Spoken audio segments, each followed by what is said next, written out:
শ্ৰদ্ধাৰ ৰাইজ নমস্কাৰ গ্ৰহণ কৰিব। মাননীয় প্ৰধানমন্ত্ৰী শ্ৰীযুত নৰেন্দ্ৰ মোদী ডাঙৰীয়াই পবিত্ৰ ৰাখী বন্ধন উপলক্ষে দেশৰ ভগিনীসকললৈ এটা ডাঙৰ উপহাৰ ঘোষণা কৰিছে।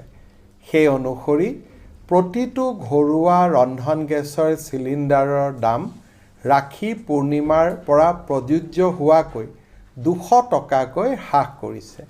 মাননীয় প্ৰধানমন্ত্ৰী ডাঙৰীয়াৰ এই পদক্ষেপে দেশৰ 33 কোটি উপভোক্তা তথা তেওঁলোকৰ পৰিয়ালক উপকৃত কৰিব। 30 আগষ্টৰ পৰা চিলিণ্ডাৰৰ এই নতুন মূল্য কাৰ্যকৰী হৈছে।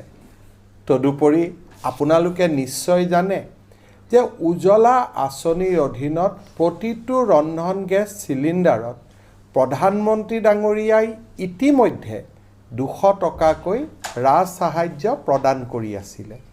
এতিয়া আৰু 200 টকা দাম হ্ৰাস কৰাৰ ফলত উজ্জ্বলা আঁচনিৰ অধীনত ৰন্ধন গেছ ব্যৱহাৰ কৰি থকা প্ৰতিটো পৰিয়ালে সৰ্বমুঠ 400 টকাকৈ ৰাজ সাহায্য লাভ কৰিব।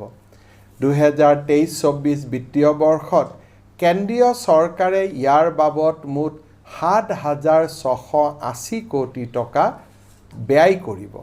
শ্ৰীযুত নৰেন্দ্ৰ মোদী নেতৃত্বাধীন কেন্দ্ৰীয় চৰকাৰে সমগ্ৰ দেশত আকৌ 75 লাখ নতুন উজ্জ্বলা গেছৰ সংযোগ প্ৰদানৰ বাবেও সিদ্ধান্ত গ্ৰহণ কৰিছে।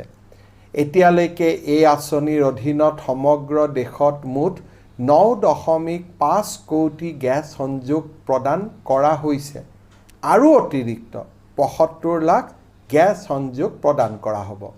সন্মানীয় প্ৰধানমন্ত্ৰী ডাঙৰীয়াৰ এই পদক্ষেপে অসমৰ লগতে সমগ্ৰ দেশৰ আই মাতৃ তথা ভগিনীসকলৰ জীৱন যাত্ৰা সুচল কৰি তুলিব।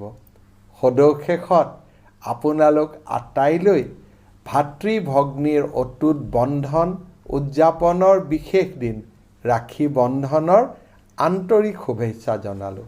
ধন্যবাদ।